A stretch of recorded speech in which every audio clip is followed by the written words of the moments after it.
Hello, everybody. Welcome to episode number 40 of the Hybrid Athlete podcast. Um, to be honest, it's more of just like the, I guess, fitness athlete podcast. If we're really being honest, because I feel like the days of being a hybrid athlete are, at this point in time, kind of behind me. Um, I've created basically probably 15 to 30 episodes that are focused primarily on an endurance race prep, and then the remaining 10 to 15 are basically my post endurance work or fitness since June of 2024. So I'm basically about 18 months into kind of the journey of getting stronger, getting bigger, putting on weight.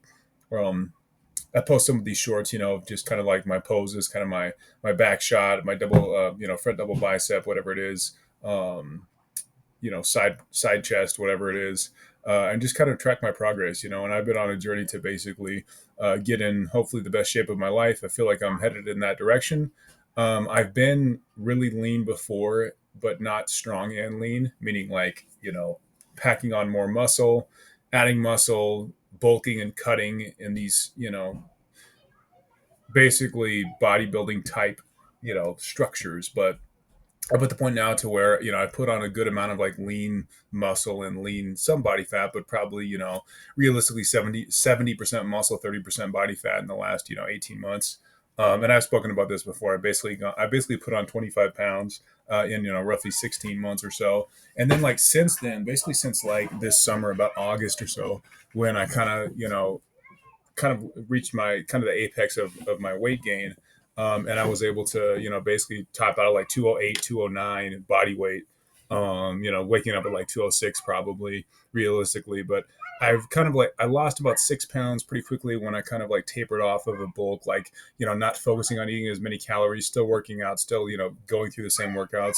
I've kind of like created like a new kind of homeostasis, so to speak, of my body weight's now comfortable right at like 201, 202, which is good because previously when I was even in a bulk phase, like in between endurance races, I was 195, 196, and that was like, heavy for me. But now my body has changed significantly. Probably you're looking at like, 8 pounds at least of muscle put on in the last, 2 years pretty much. So I'm at a rate, especially when I don't focus on endurance, I'm at a rate at about 5 to 6 pounds a year, I would argue. And I'm in my early 30s, so I can continue that pace and really like peak in the next 2 to 3 years and focus on being like 215 to 220 and nice and lean. And I think that's realistic. But this episode is basically kind of like my, checking back in with all of y'all because, I have about 100 subscribers. I appreciate it. I am trying to grow this channel a little bit more. I'm very busy with like my actual job, with my son, my family and stuff, and just doing other things. But I'm going to like shift gears a little bit and maybe talk a little bit more about politics, about religion, about the sensitive things that people are really, really pushing in independent journalism on YouTube, because that's the cool thing is like, there's these spaces to where, some people are like very, very high profile, like very famous, millions of subscribers. They're focused on politics. They have an agenda. They claim to know what's going on. They, have important guests on and stuff. That's not me. Like my space is basically just going to be like, I'm kind of getting on here, just kind of, brainstorming, just kind of shooting the shit with everyone who watches my content about what I want to talk about, which is typically it's been fitness. It's been kind of like a mental approach to life. Those of you who have followed my content know that I'm basically kind of a simple family man, pretty much. Like I work out, I work, and I do the same thing pretty much every week, month over month. At this point, year over year, right? I'm kind of like stuck in my ways, so to speak, at this age, but I'm still like pushing, forward in my fitness, and I'm dedicated. I work out hard. I get tons of value out of being dedicated to my fitness. So what I'm going to add to this channel, what I'm going to add to these conversations is more of like, okay, here's an episode on purely on fitness. Here's an episode on like 50-50, maybe some fitness and some, religion, politics, whatever. Maybe talk about the Bible a little bit. And then other episodes that are just like purely almost like, psychological, just kind of like, here's my philosophy on what's going on in the world. I had a good conversation with this person that I speak with, or, vice versa. They reached out to me and asked me these questions. I thought they were interesting. So I'm sharing them with you type stuff. So that's going to be kind of the shift going into 2026, which will hopefully ideally like, get a little bit more views. I'm going to stay consistent on, trying to, post maybe at least a couple times a month, just post this stuff. So nothing major, but should kind of help guide people in the right direction who are about my age, who are just kind of like witnessing all the chaos that's going on in the world. So maybe just kind of common person, someone that lives in northern Colorado, a Democratic state, definitely middle of the country. I've lived here for a while. I've lived in Illinois for a while, just in college briefly, but it's just kind of injecting that type of conversation into my existing fitness, stuff is basically what's going to be, going on the next, 6 months. We'll see how it goes, but getting back into kind of my fitness update, like I said, 204 pounds pretty much. That's kind of what I'm sitting at. 202. We'll say 202. To be honest, I wake up at 202, so that's more accurate. So basically, what I've done is I've kind of like shifted on. There's some days where I do like longer term intermittent fasting. Like I might not eat for 16 to 20 hours, and then I have like one big meal on the weekend or something. During the week, it's a little bit different because it's more I have a more demanding schedule.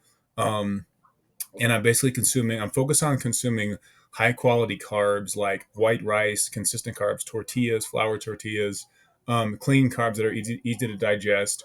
My protein source has always been like dark meat chicken because it has a little bit more fat content. I get more calories in. I really have not consumed chicken breast ever since I didn't care about my weight or I wanted my weight to go up. So, and then for beef, I basically consumed like 90% lean ground beef for the most part because I eat ground beef with carbs. So I don't eat like high fat ground beef.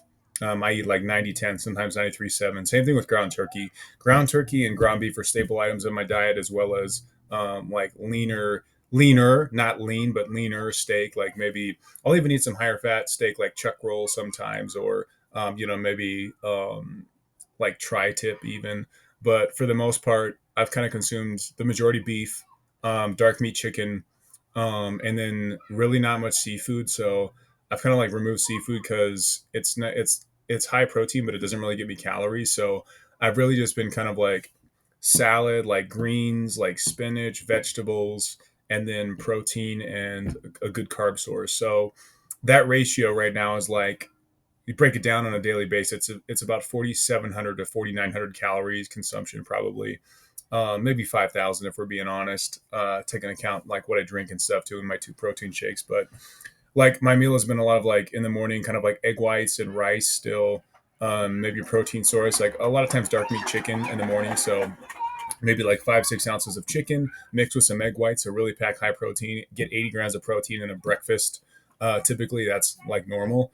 And then a pre-workout meal is like pretty small. It'd be like maybe just carbs, so like bread and peanut butter and jelly sandwich, or something that's got some sugar that's fast to digest that I can get that can give me a boost when I work out, either in the afternoon or if I'm working on the early morning, just like a lot of caffeine before my early morning workout because I'm usually like I still have my meal from the night before as my energy source, so I don't really worry about that. But in the evening, my meals are pretty much the same. Like I've eaten a spinach salad, vegetables, and it's pretty decent quantity, like an entire bag of those frozen vegetables from Walmart or King Supers. You know what I'm talking about? They're basically like corn, peas, green beans, carrots, and maybe something else. So that's kind of been like, 50 grams of carbs right there with like, my good micronutrients, fresh vegetables. I think frozen vegetables, I've learned that they're pretty much the same quality as, if you buy raw vegetables and cook them, boil them or steam them or whatever. So I'm happy with, how they work for me. I feel like I get good nutrition out of them. I'm not lacking in any micronutrition, which is important. So my update is like, I'm going to like basically push this winter to like incrementally increase some of my calorie consumption before I work out, and then like probably more in the evening. Even I do eat quite a bit in the evening, but that's like my strategy, and maybe potentially insert like a second snack after my breakfast because my breakfast is at like 9 a.m. typically.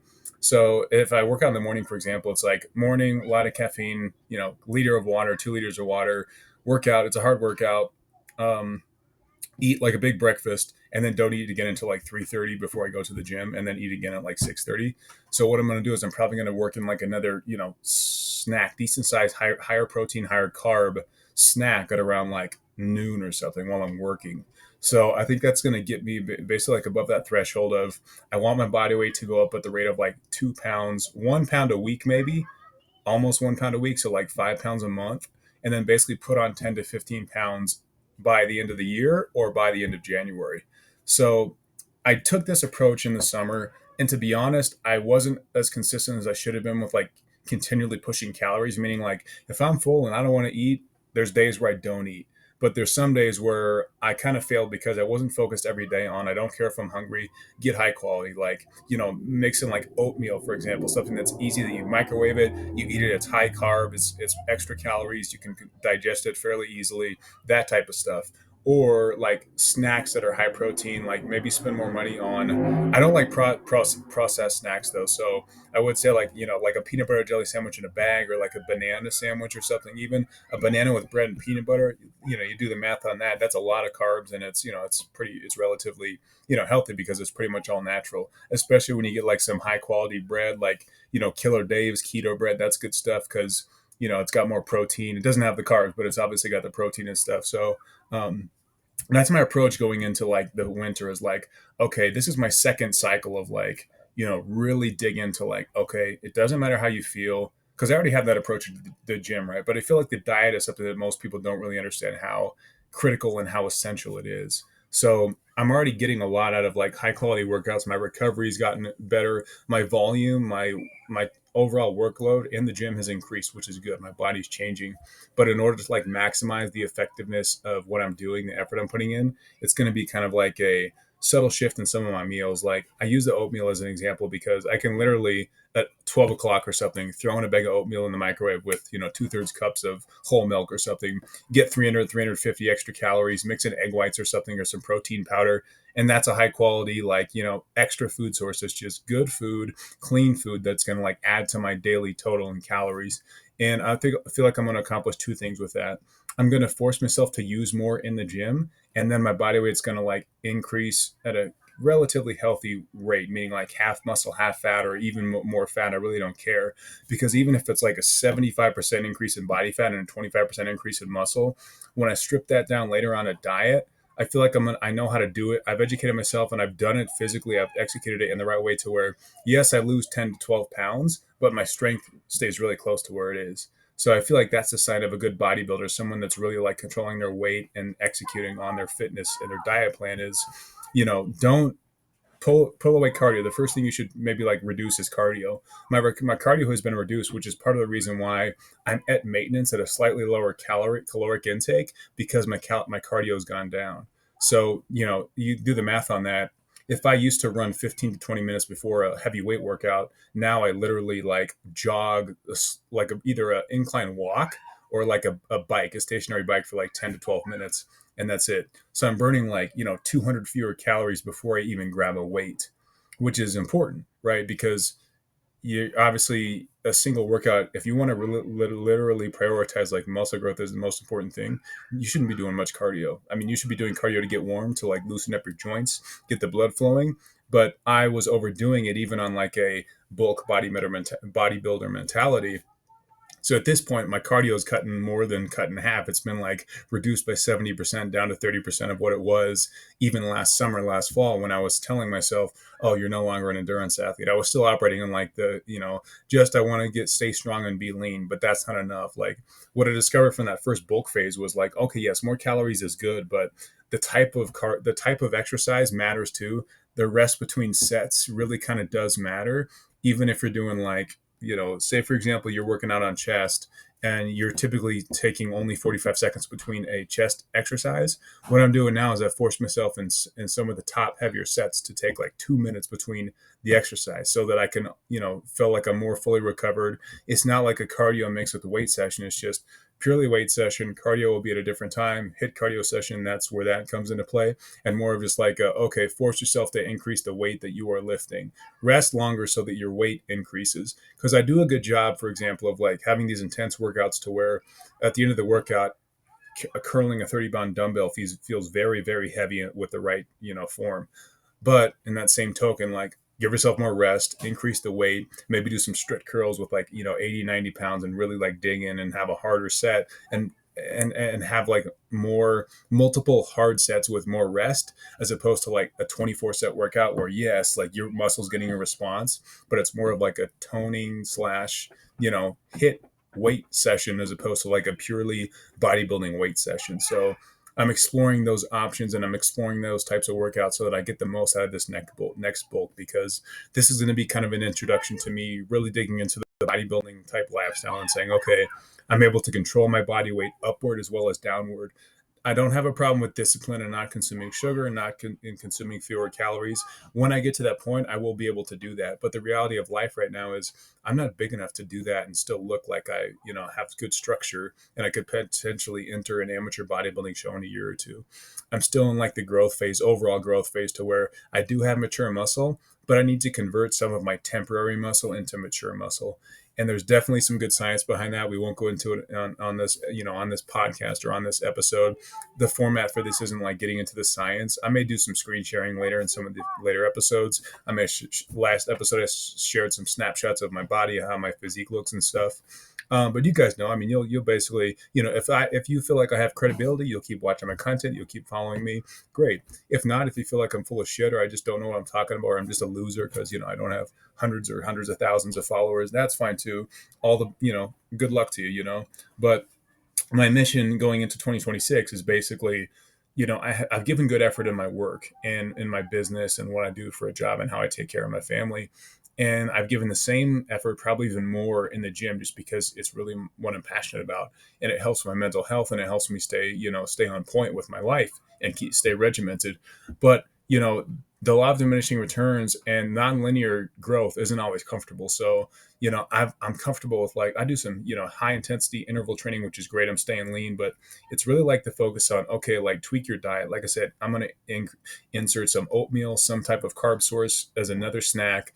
I'm going to basically focus on obviously plenty of protein in the evening, but maybe even some more calories in the evening before bed, even when I don't feel like it, even when I feel like I'm overeating, and really like focus on that 400 to 600 calorie per day increase that's really going to like drive performance in a whole nother way and drive growth, physically visual growth, to where if I'm at 215 then I cut to 205, if I'm 218 then I cut to 202. That's like a legitimate bodybuilding cut, to where the weight fluctuation relative to my height needs to be 20 to 30 pounds eventually if I'm going to do this right. But when I'm on that cut, man, I can't look like I'm still doing endurance, which if I were to cut 15 pounds right now, I would look like I just ran a marathon, which is not what I want. I would have mature muscle. I'd be nice and lean. Like I said, I've been there before, but this is my mission to basically say, okay, if you're serious about getting into a bodybuilding type, lifestyle and physique, you need to take that next step of like no excuse on caloric intake. Your sleep, your water, your supplements, those are all in a good place right now. But take that last step into like, okay, more rest on set, slow yourself down sometimes, because I'm the type of guy that I just go a lot of times every day of the week, and it's almost like that carries over into my workouts, where it's sometimes like, okay, you don't need to be the Energizer Bunny and just go hit 20 to 25 sets. Sometimes, some days you need to focus on like, okay, it's back day, like heavy barbell rows, rest, do it again, rest, do it again, rest, do it again. Not like one heavy set, oh, drop set, go into something else, do more, feel the burn, because I'm getting a good response. Like I'm definitely generating like a good response. I'm getting hypertrophy and all that, but it's good to get a pump. But it's also like that I think it's sarcoplasmic hypertrophy, which is just more of like blood flow and the muscle looks big, but it's like that tensile strength of like, okay, I feel comfortable under 355 pounds on the squat rack. Okay, now let's dig into like more volume, rest plenty, but hit that top set towards like you surprise yourself, like, holy shit, I didn't know I could do, 12 reps of 355 on deep squats and stuff. Okay, let's get into that realm of like legitimate breaking plateaus on strength as well as physique and size. That it's there. I think it's mine for the taking because I've stayed healthy. But hopefully that's an encouragement to some of you that are into fitness and that are lifting and stuff, because there's new levels that you haven't reached, but they're definitely there. And the people that you admire the most, the people that you follow online, like Seth Feroce or someone with Axe and Sledge, or Fouad Abiad and all in his podcast, which is awesome. Those are some of my favorites. They force themselves, even at this age, even in their 40s, when they're past their prime of like, okay, I don't care what anyone says, like, I'm into this, I'm setting this standard, I'm setting this agenda, this is my schedule, this is what I know based on my knowledge. I'm matching knowledge with action, because that's where you're really going to get benefit the most, is match your knowledge with your action, and then like unapologetically just execute, and just don't stop until you know that you've completed checked all the boxes and stuff. That's the beauty of like bodybuilding too. The more I learn about the sport, is like, it's really just like the mundane, the mind-numbing details every day. And a lot of people just flake out. And to be honest, when I self-reflect, I flaked out on 10 to 20% of this mission so far because of my diet and because of kind of my training style, where effort's always there. But sometimes I just got to like get into my own head and say, slow the fuck down, because you're going way too fast.